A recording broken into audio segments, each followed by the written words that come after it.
Hello everyone, welcome to After Duty Vets, where we discuss what life is like after the military.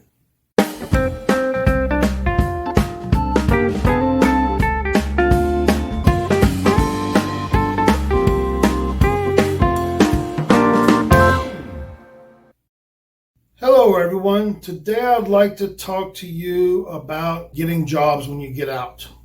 That's one of the biggest things that a lot of veterans struggle with, and it can be difficult because we have to deal with preconceived notions of civilians. We have to deal with them not understanding our qualifications and how they're not able to translate our skills into something that they can use. They also discount your experience, unfortunately. And one of the biggest things that they do, and I've actually went to a couple of job fairs that they said that they wanted to hire veterans and talk to them, and they've actually said, and I've done some research on this, that a lot of companies are scared to hire veterans because they link PTSD and veterans, and they fear us having PTSD because the VA drives the PTSD bus. They do most of the research, and most people don't know this, and we'll get into this later when I do another video on PTSD, but they use Vietnam veterans to set the criteria for PTSD.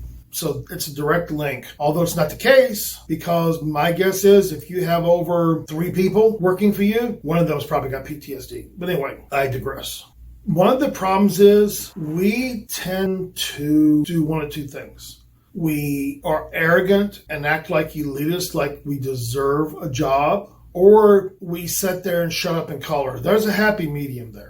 You have to be open, you have to be talkative, especially when you have group interviews. That can be a problem because a lot of times you either stand out too much or you don't say enough. You have to find that happy medium.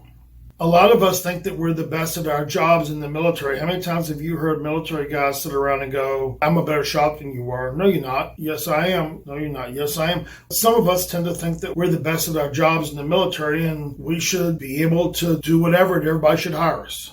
You need to be aware of what you reveal if you have a disability to that employer. What reasonable accommodations are you going to need, if you're going to need any at all? And understand that asking for reasonable accommodations may give them one of those preconceived notions that we talked about earlier.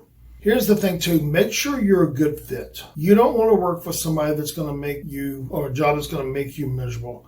Make sure it's something that you want to do. I understand you might have to take a job sometimes that you really don't want so you can make ends meet, but the best time to find a job is when you have one. One of the things you need to remember is you're interviewing them as much as they're interviewing you. If you go into a job interview and you don't feel comfortable, yeah, you're nervous, that's one thing, but you don't feel comfortable, they just appear slimy, they feel like they don't have any integrity, no loyalty, no dedication, they blow smoke up your ass, they're not honest with you, all that. You know, you're interviewing them too. If you don't want to work in that environment and you feel that that's what they're doing to you, run. What you need to do is research the business that you're applying to and see if you want to work for them. Don't settle for any job unless you don't have a choice. You are worth it to them. They just don't know it. You bring a lot of skills to the table. One of the biggest things is most folks can get a job, but getting a career takes time and it takes a lot of effort.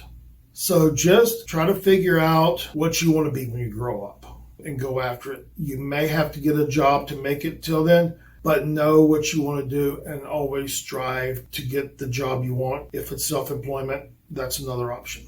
It took me till I was 40 till I realized what I wanted to be when I grew up. So until next video, you have a great day and thank you.